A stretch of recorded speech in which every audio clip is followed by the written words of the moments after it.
This episode of Unbothered by Thai Rivera is dedicated to the memory of Bruce Jingles' mother, aka Miss Stephanie. Here, take your bone. Everything bothers him. He's unbothered. He calls it unbothered, but that's what's cute because everything bothers him. He's bothered. I'm a botherina. What's up, everybody, and welcome to yet another episode of Unbothered by Thai Rivera. That's right, it's Unbothered by Thai Rivera. I'm your host, Thai Rivera, the absolute best LGBTQ comedian in the world. Snoopy Bijou is currently having a steak bone because I made a steak tonight. So instead of having a Whimzees Alligator, Whimzees, the never to be sponsor of Unbothered by Thai Rivera, but we still give them a shout out. Why can't I talk? But we still give them a shout out anyway, and we still put our Amazon affiliates link to Whimzees Alligators down below in the description box. So yeah, I kind of had a different plan on what I wanted to talk about. I don't know exactly what direction this one's going to take. As I said at the beginning, I had my good friend Bruce Jingles, who his mother, he's, always talked about his mother. She's always been in his act. He's very close with his mother, lives with his mother, lived with his mother. He came home from Arizona where he had been doing some shows, and he found out that his mother had passed. Well, he found his mother.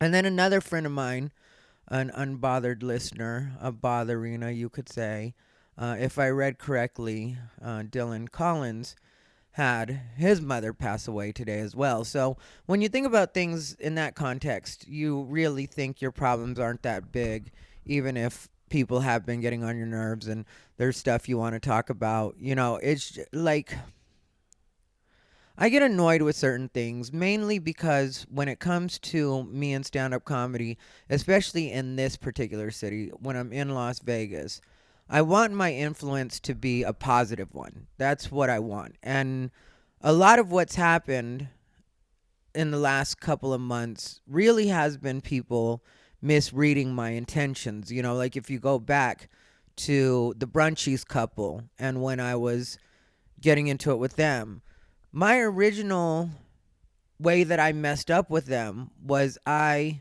wanted to mend the fence between them and another friend of mine named Ryan. And that's where that came from. Then all of a sudden I became public enemy number one as far as those two went. And I was just like, well, I was just really hoping you guys could be friends so that, there could be more harmony on the scene in general. That's the way I saw it. My intention wasn't to start any drama. And when I have those conversations with people, I don't come at people in a way where it's like, this is what you need to do, or I don't even try to persuade them to do anything. I just ask them if they're open to possibly, giving somebody a second chance, and then I could possibly facilitate that.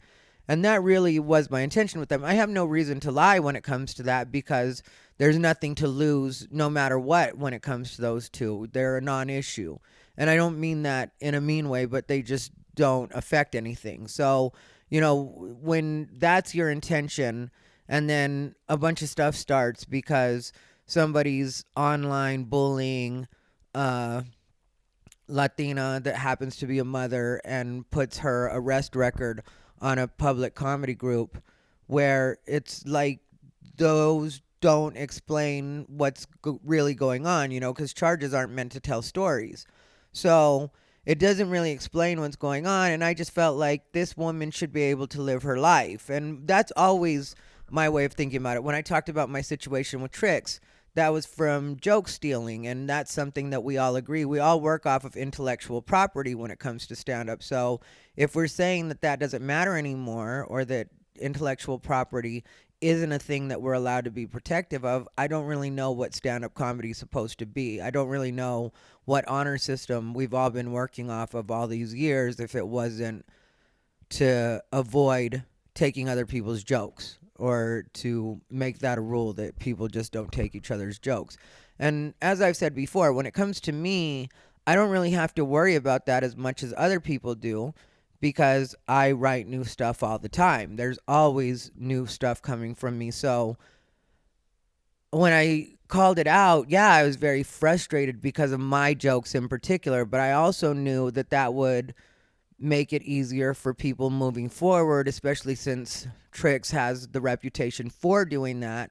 So that would make it easier for other comics that maybe don't, because if you don't know, that was the big problem with Carlos Mencia, or the reason a lot of people really hate Carlos Mencia. Carlos Mencia became known as a joke thief, but what a lot of people didn't respect from him is when you're at the open mics, and this is something anybody that's ever done an open mic or done stand-up will tell you, there's always guys that really don't, and girls, comics, that don't have a lot of material. So then when you have somebody take the one thing that they do have away from them and now they have nothing because a bigger comic decided to steal their joke, now they really do have nothing. And you could say that maybe they should become a better writer, and that could be true, but at the same time, does that mean you should be able to steal from them? If you think about it in like more of a material context, if somebody's poor, does that mean that it's okay for you to steal the one good thing that they have because they don't have anything that's good anyway? That's the kind of thing that I wonder when it comes to that kind of thing. And so I really haven't ever tried to start anything. There's a guy that continuously talks about me, and his name's Adam Dominguez. And to tell you the truth, I don't really think me and Adam Dominguez should have a problem. Yeah, I don't like him. I don't want to be around him. But to me, that doesn't have to be drama. What happened was we went on the road at a point. He was very unprofessional, and I was annoyed by the end of that trip. Well, technically, I was annoyed at the beginning of that trip when the thing that I had asked any comedian have if they're going to take me on the road or go on the road with me in their car is that they have reliable transportation. Because one of the things that happens when you're a newer comic is if you want to get on the road, then a comic that's been around a little bit more, like myself, will be like, okay, I don't feel like driving my car. I don't feel like putting more miles on my car. So let's see if I can find somebody that can A, do the job, and B, has reliable transportation. So there were several little things that I could point out that annoyed me along the way and that were just literally unprofessional behavior. That's just the best way I can put it. I could go into specifics, asking me what other comedians made to headline at a particular club that I work, asking me what I make to headline. And that's such a weird question to ask anyway. When comics ask that, I feel like they don't really understand how headlining works. Because depending on how much of a draw somebody is, or in regular people terms, how popular somebody is, then they'll usually get more money than people that aren't as popular, because the expectation is that they're going to fill some seats. So if you're going to be able to fill some seats, if you're going to be able to sell some seats, then you're going to make more than somebody that the club looks at as that they're going to have to do most of the push when it comes to the promotion. So it doesn't really make sense that anybody would ask that. And I don't care that they asked me one time, because Adam had brought a friend with him named George White, who's a complete non-issue, doesn't even live in Las Vegas anymore, still talks about me for some reason. And like, one thing I don't like is the phrasing that people use, because I saw George had said somewhere that he had to walk on eggshells around me. You didn't have to do anything. You didn't even have to be there. Technically, I didn't even invite you to go. What happened was Adam said his car took a shit, and I was very clear in the email about not dealing with unreliable transportation. That was a very big thing for me, because I knew I was coming off a which for me ridiculously long was, I think I was gone for 14 days, and I had just come off the road, and I wanted to make sure that it was going to be reliable transportation, because at this point in my life, I don't want to have those problems. I'm not an open micer. This isn't my first time on the road. Like I said, I was trying to save miles on my car, which my car isn't a lease, so it wasn't like I had to worry about it from that aspect. But I just was not trying to put that many miles on my car. And also, if I could avoid driving a little bit more, because if somebody else takes their car, then, and you have, another person, then it's going to split up the driving, so I don't have to do it all on my own. But really, I wasn't in a tough spot where it's like, just get me there any way you can. I don't care what car. In those circumstances, if something goes wrong, then that's what it is. But the car broke down before we even got to the first gig, and we were supposed to do 2 gigs in 2 nights. And for me, yeah, I did get very annoyed at that point, because it's like, why am I in a Walmart parking lot right now before the gig that I'm supposed to do. And people could say I'm being a diva, but it's like, no, I wasn't being a diva at all. If I say reliable transportation and ask you if it's reliable in message just to make sure, and you say it's reliable, I expect it to be reliable, you know? And you could say accidents happen or because the catalytic converter went out. And if you know how that works, it's on the bottom of the car and it can easily get scraped if, you have too heavy of a person. Turned out that comedian had taken a really big comedian, size-wise, heavy, fat, however you want to put it, comedian on the road before. And that comedian's weight had caused the catalytic converter to get messed up. And so now this turns from me being able to sleep in the next day when we wake up, and the way that the road was supposed to work out originally on that trip has now been changed to I've got to go with them. I think I used my AAA to get us the tow truck. So if I was being an asshole, then I wouldn't have done that. Then there was also the fact that we had to wait at a coffee house for the car to be ready. And this just isn't where I'm at anymore. And that's not where I want to go back to. Like, once you get somewhere in life, and especially in stand-up, because it's so hard to get anywhere in stand-up, but once you get to where you're like, okay, I don't have to deal with unreliable transportation. It's just not something you want to deal with. And it's not unprofessional for me to ask that if I ask for reliable transportation, you show up with reliable transportation. And just on looking at the car, you could tell it wasn't new. And I was still trying to be non-judgmental. And there was a part of me that felt like, well, they're newer comics and they're trying to figure it out, so I can be somewhat understanding and not be like, ew, I'm not getting in that car. But there was a part of me that felt that way, and not because of the way that it looked. I mean, it was clean enough. It wasn't, whatever, it was clean enough. But at the same time, I knew by looking at it that it wasn't a new car. But if you say she's seaworthy, let's crack the champagne and get on the road. And then before we even get to the gig, we end up stuck in a Walmart parking lot, and then we have to figure out the plan for the next day. And the car, I believe, was a Volvo, but I can't remember 100%. I know we had to go, maybe it was a Volkswagen, but we had to go to a particular shop. I think it was a Volkswagen. We had to go to a particular shop for it in the Bay Area, because that's kind of where we were, San Jose.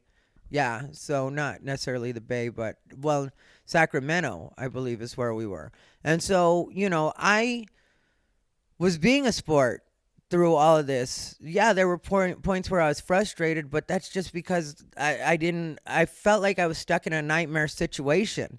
And then I've got this annoying guy, which is Adam Dominguez, that just keeps yapping about I don't know what, like, because he's one of those personalities that just feels like he has to talk all the time. And I don't really know where that comes from. I'm not that type of person. Anybody that's been on the road with me will tell you that we can go for long stretches.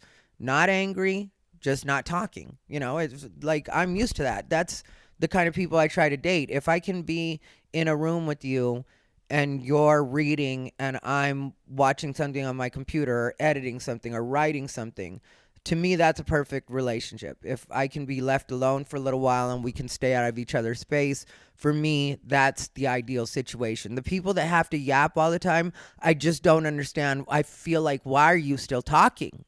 Like, what is there to talk about after a certain point? But Adam is one of these people that just has to be talking the whole time. We tried to record an episode of Unbothered. For some reason, he thought that we were on a level where he would even lightweight roast me. And I just felt like, yeah, you're not funny enough to roast anybody. That's one thing. And the second thing, which is more important to me, is you've got me stuck at a coffee house that I shouldn't be at right now, waiting for a car to get fixed on the reliable transportation that you were supposed to bring with you. And then on top of that, I priced out getting a rental car because I was like, maybe I'm going to have to ditch this whole situation and just make sure I get home. And then that wasn't going to be expensive at all. and I would have been within my rights to either tell them to take me to the rental car place or just take an Uber and take it as a loss, which is something I considered, but I didn't want to be that kind of person. I was like, I'm with them for this trip. I'm going to stay with them for this trip. So then the details of the trip from the beginning were once we were done with the second show, which I believe was on a Friday night, then we were just going to head home immediately after the show. Well, there was a point where Adam asked if we can stay the night. And I'm like, no, that wasn't the plan from the beginning. That wasn't the plan from when I booked you. I told you we had a hotel for both nights, but we were going to come home right after. That's something I always do as well. And if comics don't want to come because they don't like that I like to leave in the middle of the night, then don't come. But that's the way that it works. And I don't even expect anybody to drive because I'm a night person. So I'll just drive us home through the night. George, the driver, who also was a comic and got stage time, was insistent on driving. So it's like, okay, then let's go. There was also a situation where there were supposed to be only two of us from my crew on the last show. Adam wasn't supposed to be on the last show. Ends up basically begging for a spot from the guy and then tells me, like, and he just asked me if you told him you're a comic, you possibly wanted some stage time, and that's what really happened there. It wasn't just he got offered out of nowhere. That's not even the way shows work. So, I was cool about that. He mentions I'm gay. We're not even in a town or a city. It's not even incorporated. It's like, I think it's listed in the census as a municipality because we had looked it up. And so, like telling the audience that I'm gay before I go on stage. One, you're not supposed to mention anything about the headliner before they go on stage. I've toured with comics where everybody knows what their thing is, like Joe Coy is half white and half Filipino. I would not ever in my set be like, well, your headliner's half white and half Filipino. And especially when it comes to something like gay, because when you're in these smaller towns, a lot of times the way that you set that up, the way that you say that will change the comfort level of the audience. If they just hear you're gay, then automatically, especially in this day and age, this was 2 years ago to tell you the truth. And the only reason any of this comes up is because Adam always makes it seem to other people like I was dramatic with him. And then he'll bring that up a lot. And then when I say something about it, because I let it slide a lot. Technically, he's talked about me a lot more than I've ever talked about him. And I don't know why that is. So anyway, this was 2 years ago. And, the way that it works with LGBT, because there's so many rules to LGBT, which is one of the things that I address in my set, and how kind of unrelatable it's become in certain ways because of the media. It will make the audience put up their wall and be like, okay, so I guess this guy's going to lecture us about gay rights and whatever else, which isn't what I do. So that annoyed me because, even if you take gay away, you're just not supposed to at all impede on what it is the headliner is going to do when you know what the headliner is going to do or part of what the headliner is going to do. So that got on my nerves. There were just so many places that, when we're on our way home and the driver, because now the car is quote unquote fixed, but it's still smoking and we've got to get out of there, because I'm ready to go home after the show like we had discussed. But you, for some reason, try to even kind of argue with me about us going to leave. It's like we're not on this trip together that way. Like, I'm the headliner. I let you know before you accepted the job that we were going to leave at the end of the night. And now you're trying to make a thing about that. And I don't know why that's a thing. But anyway, we're on the road and it starts raining. And it's raining pretty good. But it turns out that the car's tires are so bald that we can't drive in the rain. I'm feeling it literally fishtailing. And I was going to let him just take his chances and either kill us or let us live, however it played out. But, because George was driving. That was George's car, like I said. And the car's fishtailing all over the place, and he's finally like, we got to pull over. The tires are bald. And it's like, well, why would you go on the road with bald tires? I mean, were you just hoping that weather conditions would be clear and we wouldn't get a blowout? Because the tread has to be, your tires have to be bald to be slipping and sliding all over the road like that. Like I had just come off a run where I was like Oregon, Washington, everywhere that was like Pacific Northwest. And it was one of those situations where it's like we just drove through all sorts of conditions in a car. It was a rental car, so of course it had brand new tires. But we drove through rain, sleet, snow. We were like the goddamn post office. So I know that this isn't just the way tires work and that any tires, there were plenty of cars driving around us at a regular rate of speed. We had to completely pull off the freeway and wait at a gas station. And I was ready to be home because, like I said, I had just come off that ridiculously long run. And now I'm ready to do these 2 gigs and go back home immediately after and just relax, until the next time I had to be on the road. I know I had other shows that I had to do. And so there was that as well. I think that's when I originally did the Vegas Valley Winery here, was the day that I came back. So then all of this would have still been fine, because what happened was we get to about the Luxor. So like, the south end of the strip. And the car is really clunking out now. And so we have to pull over again. And at that point, that's when I was with my ex. And so I had messaged my ex to pick me up to the Luxor. We ended up stopping at the Luxor because the car wouldn't go any further. And the car literally took a shit. And I asked them if they wanted me to call AAA for them again. I could possibly get them another tow. They said, no, thank you. Now, if I were being a dick or I had hard feelings, then I wouldn't have offered to try to get them a tow truck, to get their car wherever it needed to go. But I offered that.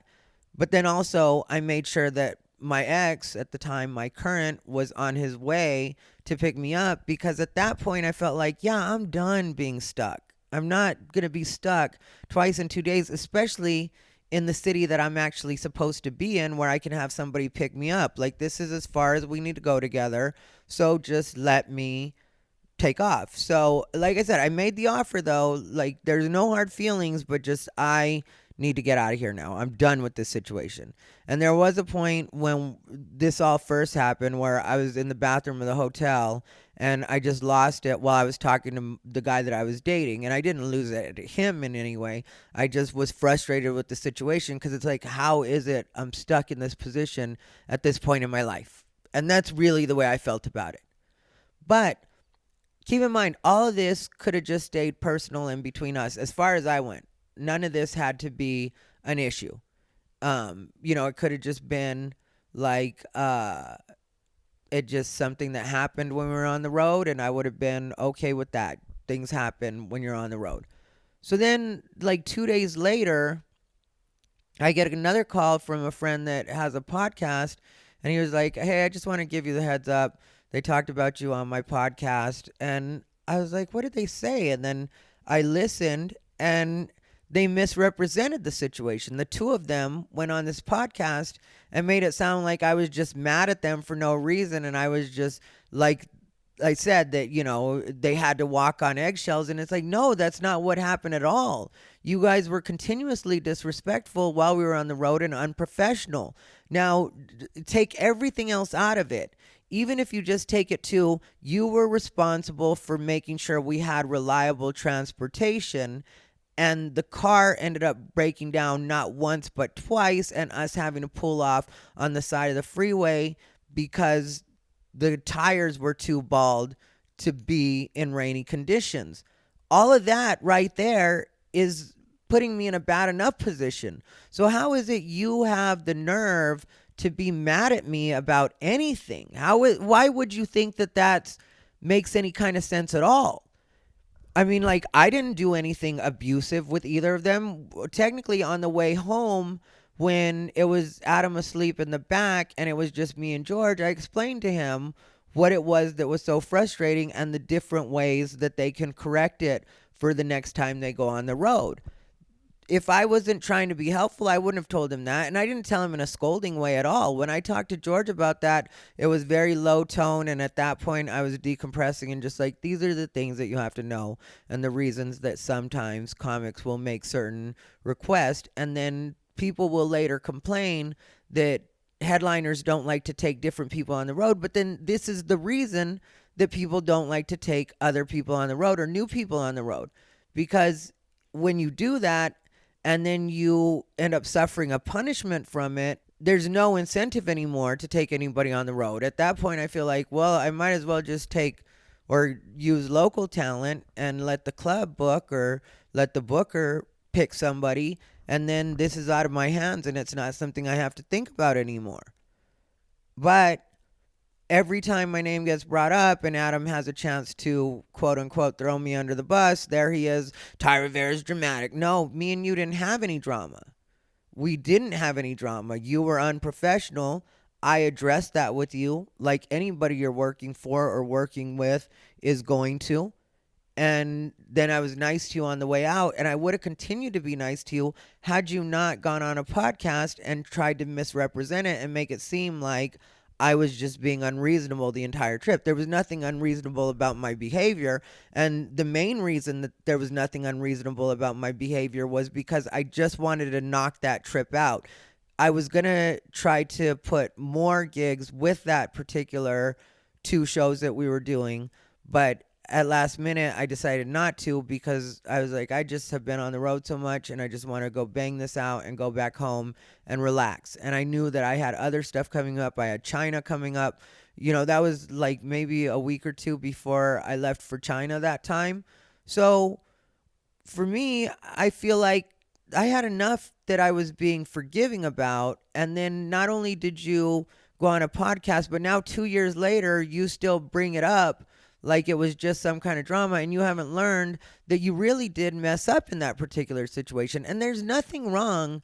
I don't know why it is all these adults that I'm running into here in Vegas have problems just accepting that sometimes you're wrong. Sometimes the only thing you owe the other person is an apology and just to leave it alone. Not to make it bigger, not to try to make it seem like you were the victim in some way, just to one-on-one, hey, I'm sorry this didn't work out the way we planned it, or I'm sorry it didn't turn out to be reliable transportation. I thought it was reliable transportation. Even that would have been fine, and it just would have been done. But then you go on a podcast and talk about me, and then afterwards you try to hug me when you see me like we're friends. And I'm like, no, you misrepresented the situation. Now, if it had just been a straight up description of what had happened, had happened. And I still would have been like, all right, I don't really know why you're bringing that up because that's a bad commercial for you. But if it had just been a blow by blow, no pun intended, account of what happened on the road, then I would have been like, okay, that's whatever. I don't care. But that's not what happened. So it just gets very frustrating to me that this person talks about me. And there was a part of me that was thinking about just burning everything down around that person. And I mean that in a figurative sense, of course. I wasn't going to go burn down any property or anything like that. I mean, like, you know, everything that person has going, I thought about just setting a domino effect. But then I knew that would hurt a small business. I knew it would hurt a black comic that I don't know if you guys know the way comedy works, but it's just like everything else. A lot of stuff is run by white people. So you try not to hurt people of color because we get so few opportunities in the first place. So if a black man has his foot in the door, I'm not going to try to mess with that. We just came off of a shutdown. So there's a small business that could have got hurt in what could have been the course of action. But I decided that I don't want to hurt somebody's livelihood because somebody else doesn't know that every once in a while it's okay to just shut your mouth. It's okay to just let things go sometimes when especially when the other person hadn't done anything to you. They just tried to offer you an opportunity, because that's the biggest thing with me. I would never take anybody on the road that I didn't think had any talent. And at that time when I first knew Adam and George, I thought they were both cool enough, they were newer, but I was like, they're working on their stuff. We can go on the road. It's not a big deal. I wasn't thinking that they weren't funny, or now I don't really think Adam's funny just because, you know, like he does the same stuff over and over, and it's all pretty basic if you listen to it. There's no thinking involved with any of it. It's just like he's the guy that cups his hand over his mouth like he's gonna cough or laugh all the time and thinks that that makes things funny, and I'm just not down with it. Just on a comedic level, I'm not down with it. When you're newer, when it's 2 years ago, and I think you're new, then that's one thing. But when it's 2 years later and you're still doing the same kind of stuff, for me, it's not really anything to think about. I'm just like, yeah, I don't even know why you have opinions on what anybody's doing outside of what you need to work on. For me, that's where it doesn't make sense. But like I said, I realized that the consequences, not only the small business aspect, not only the affecting another person of color aspect, but also just in general, what that could do to the scene.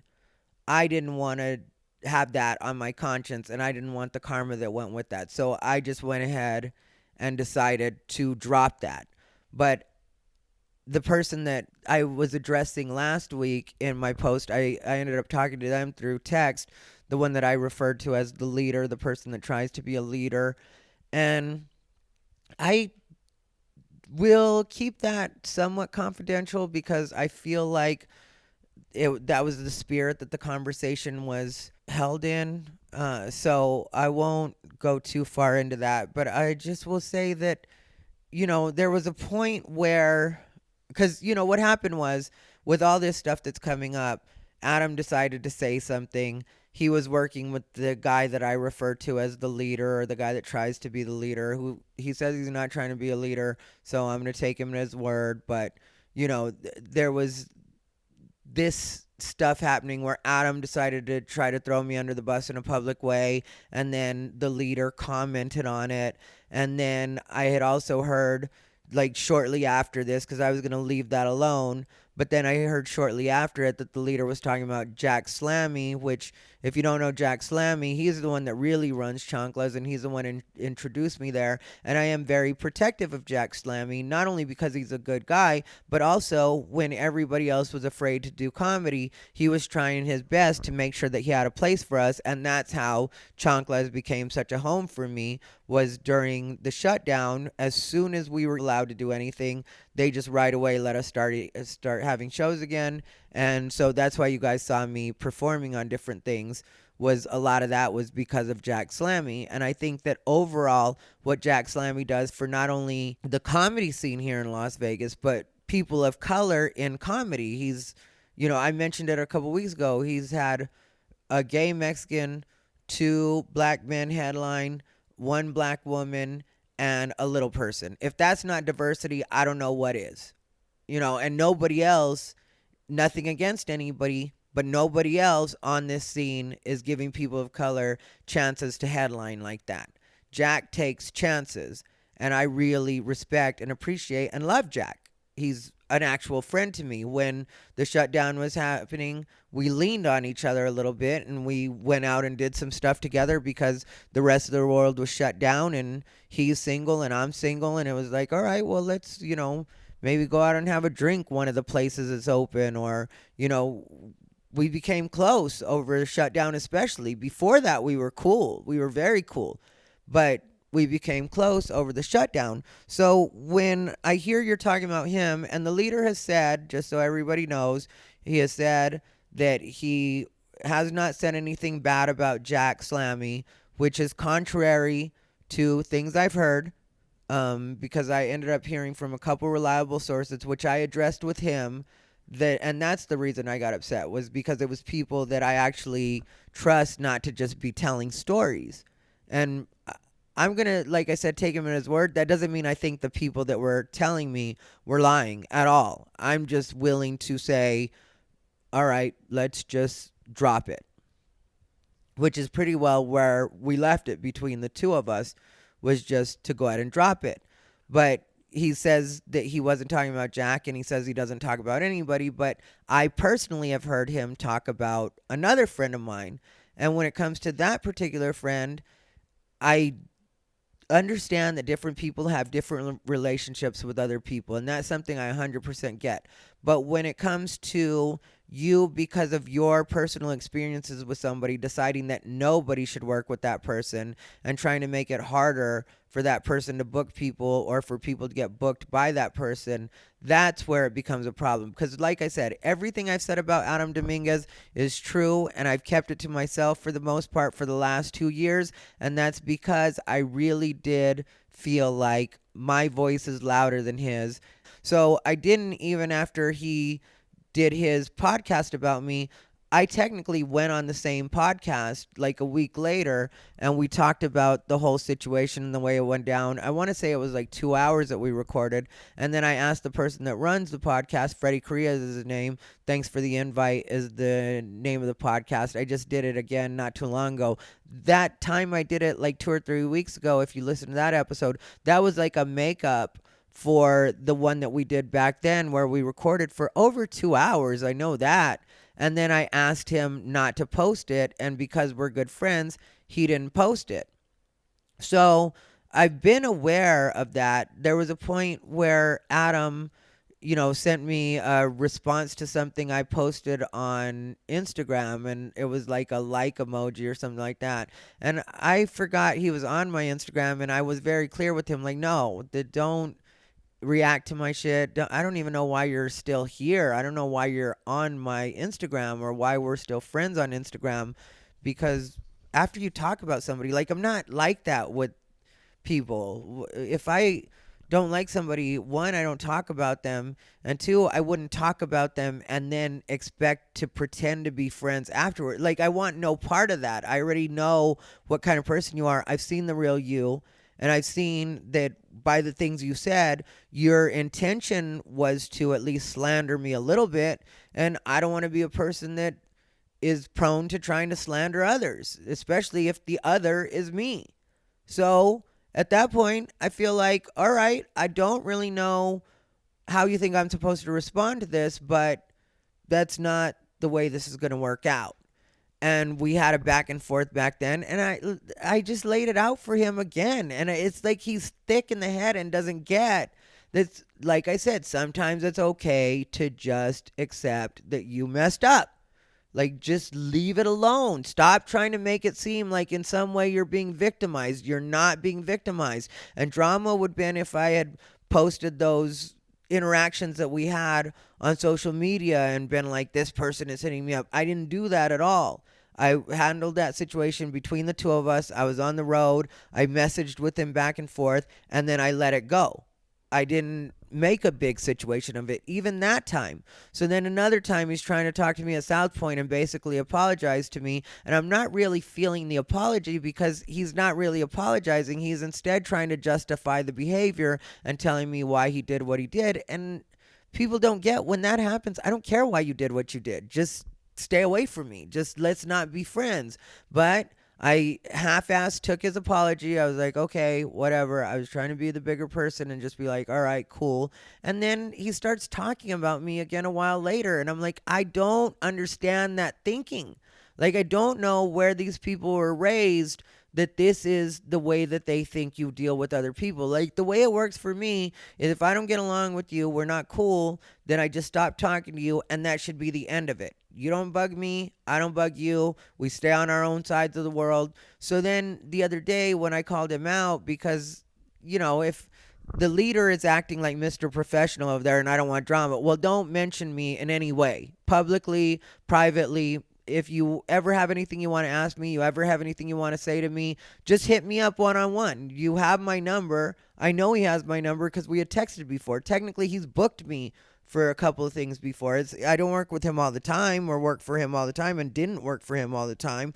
But my number hasn't changed and he has my number. So it's not a situation where he didn't have a way of getting hold of me before talking about me. So there's that. And then there's the fact that I don't really know why you would publicly make it seem like you have a problem with me when I had said nothing about you or anything about your shows or anything like that. I hadn't even alluded to him before last week when I brought him up, and that was just because it's like, all right, now I'm getting kind of tired of the way this whole situation is going down because I haven't done anything to you. Really, I haven't done anything to your friends either, and I'm being painted a particular way, and I know that's because people like to pile on and they want to feel popular, and if other people are mad at me and they think that they're going to get some, emotion or some points from their peers for possibly joining in the dog pile, then maybe that's what they feel like doing. I don't know what the thinking is. For me, I really don't get it because I'm not into groupthink like that. I like who I like. I don't like who I don't like. And I don't ask other people to go along. Like when it comes to, I was mentioning the other booker that the leader has talked about. Different people can have their situations with that particular person, but then when it comes to me and that particular booker, there was a point where after the shutdown, after the shutdown started, back closer to last April, when we were really shut down mode, I was booked with that guy, and he hit me up out of nowhere. I didn't even think to hit him up because everything's canceled, and I knew I was booked with him, but it wasn't going to happen, obviously, because we're in a shutdown and nobody has any say over that. That was by the government mandate. And so it was okay. Then we can't do anything. He hit me up out of nowhere and was like, hey, I know you guys really count on this money when you guys are supposed to work. So even though we're not going to be able to have the show, would you like me to pay you now? And then once we reopen, then you can make up the gig, and then it'll just be a wash at that point. And that was a very helpful offer, so I said yes. And that's not something every booker would do, and that's not something every booker did, and that's not something every booker can afford to do, so I don't blame them if they couldn't. But for me, when I've seen somebody show that kind of behavior, like, yeah, maybe you dealt with him at a different point in his development, but that doesn't mean that he should be persona non grata to everybody now just because you and him had whatever run-in you had back however many years ago you had it. Like when it comes to Adam, even though I particularly don't like him, I wouldn't go out of my way to tell people why they shouldn't book him or step in his way if I heard he was going to get booked. And that's the way I feel like the leader should behave with this booker. When it comes to Tricks, I've told the two comics that I hang out with probably the most on the, local comic level, and that would be Anthony Victorson and Claire Hawley, who are the co-host of the Tolerate This podcast that you can see on YouTube.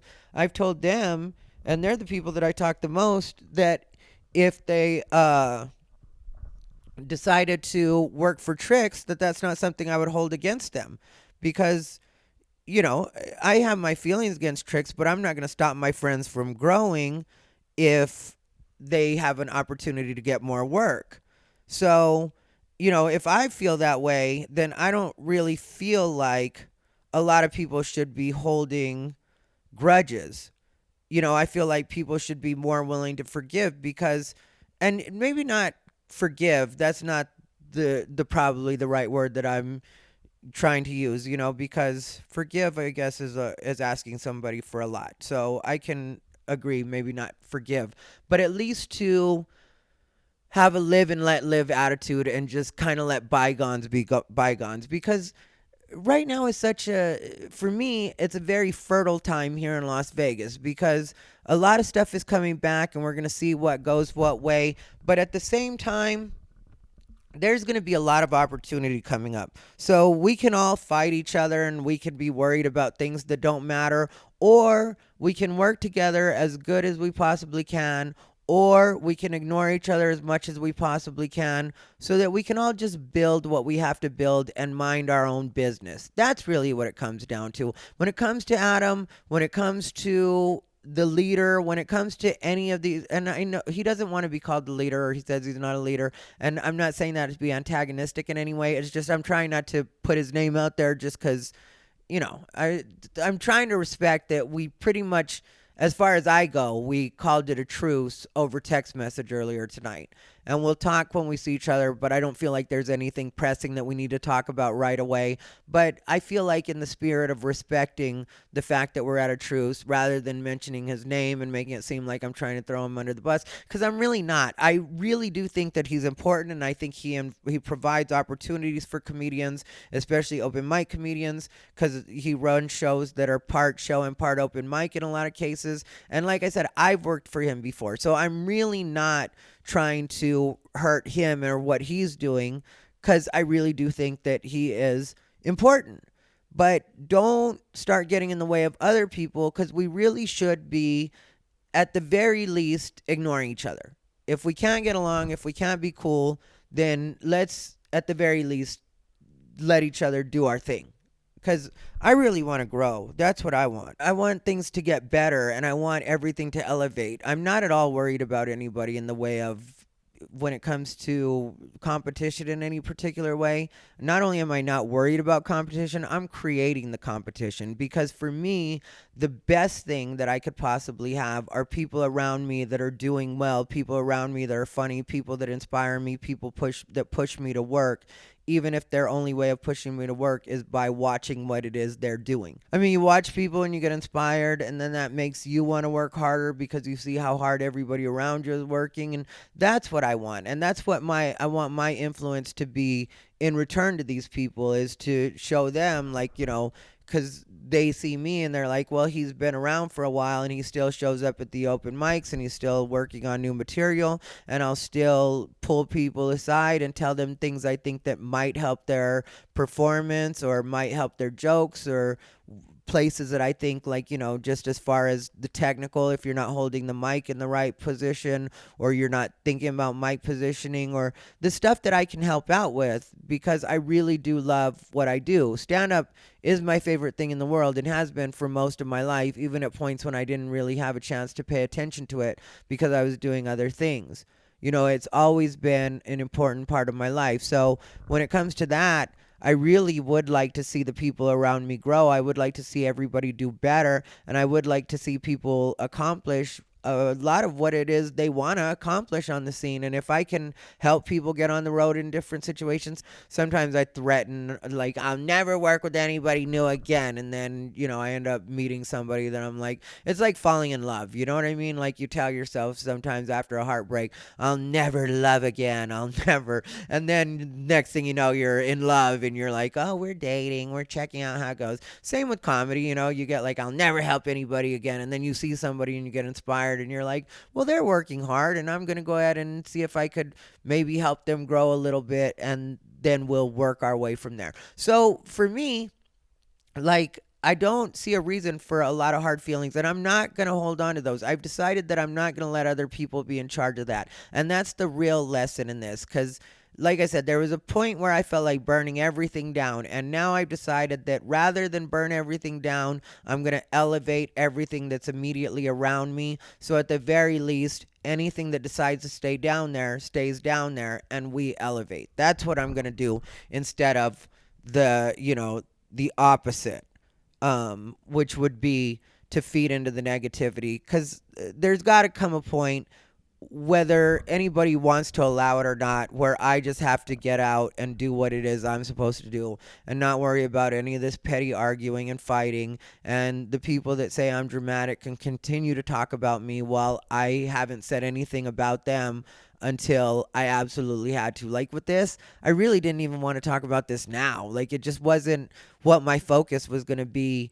If you heard the couple episodes before I did this, I was talking about Florence Scovel Shin, and I was talking about Sadhguru, and I was talking about the different lessons, and how I definitely was starting to feel like I mentioned on one episode that I felt like I had reached unbothered, like I really was unbothered, and then these situations happened. And where I will take responsibility in every time that these happen is that I have jumped in with the negativity, because there is a part of me that still knows that when it comes down to actual toxicity, it's one of my talents. And so I'm going to still continue to get better about that, but I'm not going to pretend I'm completely healed. And I'm not going to pretend that that's not something that I'm constantly having to work on, because obviously it is.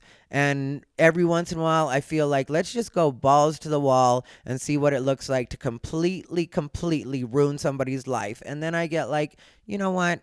That's not what you want to do. And that's not what your real personality or where your heart is, because it just hasn't been.